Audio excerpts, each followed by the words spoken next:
O 8 em ponto de hoje está no ar. Você sabe o que é Bitcoin? Eu estou falando de uma moeda digital criada em 2009 e que está sendo cada vez mais utilizada pelo mercado. Sobre esse assunto eu converso agora com o Anderson Vieira, que é gerente da CoinBR, nosso convidado de hoje aqui no programa. Anderson, bom dia, tudo bem? Bom dia, Rodrigo. Seja bem-vindo ao 8 em ponto. É um prazer. Anderson, vamos começar explicando direitinho para quem está em casa, não está muito familiarizado com essa inovação tecnológica. O que é o Bitcoin? O Bitcoin, por definição, é uma moeda digital, né? Ela tem outras definições também, como criptomoeda, que é a tecnologia por trás dela, e também um ativo financeiro. É muito utilizado hoje como um ativo financeiro, onde você adquire Bitcoin para vender ou comprar mais e aí assim fazer um valor maior para tanto em moeda corrente, o real ou em dólar. Bom, e como é que é feita uma transação em Bitcoin? Você utiliza que instrumentos? Como é que é feito esse negócio? É muito simples. Por meio de um computador ou de um celular, onde você possui uma carteira de Bitcoin, onde ela armazena os seus Bitcoins, é possível você trocar com uma pessoa ou com uma empresa esses Bitcoins, transferindo para ela ou pagando qualquer tipo de serviço para a pessoa com que você está transacionando com o celular.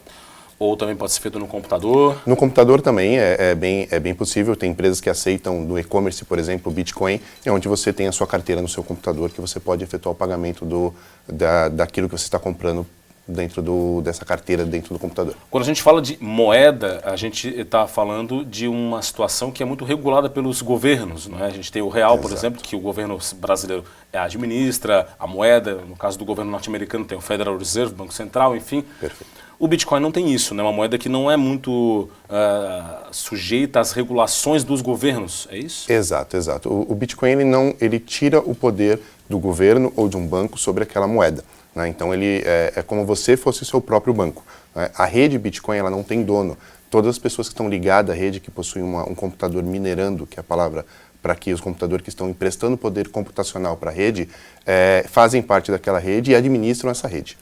Bom, diante dessa situação, a gente tem alguns países que estão andando na direção oposta em termos de regulamentação, né, do uso do Bitcoin. A China, por exemplo, muitos classificam a China como fraude.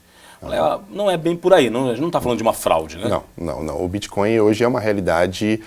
Só no Brasil, esse ano, é esperado que se movimente 2 bilhões de reais, né, de Bitcoins transformando em real ou vice-versa.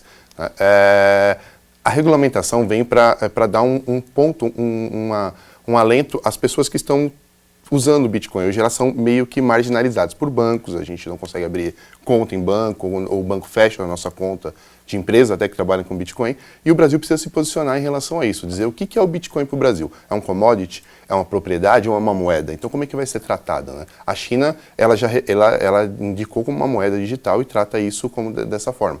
Então houve um ganho muito excessivo. Os chineses, são 90% das transações em Bitcoin acontecem na China, né? Então isso ajuda, isso fomentou o mercado nacional e isso ajudou a crescer o mercado tecnológico da China também. O Japão também está já atuando numa regulamentação, na direção de uma regulamentação do uso do Bitcoin? Perfeito, exatamente. O Japão ele utiliza agora também como uma moeda digital, liberada antes não era, né? E ele está seguindo no caminho para que seja uma regulamentação em questão de impostos, em questão de tudo que possa auxiliar o governo a entender também a moeda. Agora, para o usuário comum, Anderson, para o cidadão comum que quer utilizar a moeda virtual, quer utilizar o Bitcoin, quais são os cuidados que ele deve ter para que essa transação que ele for fazer com o uso dessa moeda não se torne uma dor de cabeça, não traga prejuízos? Como é que deve ser feito esse trabalho? Perfeito. Primeiro é adquirir informações sobre com quem você está trocando essa moeda, né? Vamos trocar, eu e você, preciso de informações sobre você, sobre o que você faz, há quanto tempo você já transaciona Bitcoins, preciso de referências suas, né? É possível também adquirir Bitcoin em empresas, né, especializadas, que são as exchanges. Também é um meio muito, muito seguro. As empresas são regulamentadas no Brasil através de todas as leis brasileiras, então elas conseguem dar um apoio para que essa troca de Bitcoins em dinheiro ou em dinheiro em Bitcoins aconteça, né? Aonde armazenar o Bitcoin também é muito importante. Qual carteira escolher, quais são as seguranças que a carteira oferece para você e as facilidades de uso. Bom, e o Brasil, né, ele está dotado para dar guarida a eventuais fraudes, crimes que aconteçam no uso dessa moeda. a gente fala muito de uma deficiência da legislação e da segurança em chegar aos crimes eletrônicos. É preciso aprimorar isso?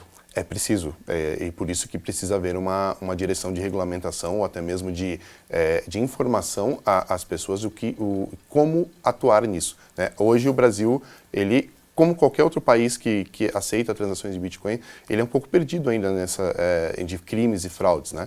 O importante sempre é se atentar que você é seu banco no Bitcoin. Então, o Bitcoin é comprado por você, não por uma outra pessoa, e transacionado por você. Se você tomar esse cuidado de que você está sendo esse ponto, né, não dependendo de uma outra pessoa, você já vai estar bem seguro em relação a transacionar bitcoins. Bom, e claro, vai fazer a transação por um celular ou por um computador, que eles estejam naturalmente limpos de vírus, né? Isso é muito importante, isso é essencial para que o uso do Bitcoin seja correto. Apesar de que os vírus em si, eles não vão ocasionar num roubo de Bitcoin, mas vão ocasionar em roubo de senhas e coisas que podem ocasionar depois, mais futuramente, no roubo do Bitcoin.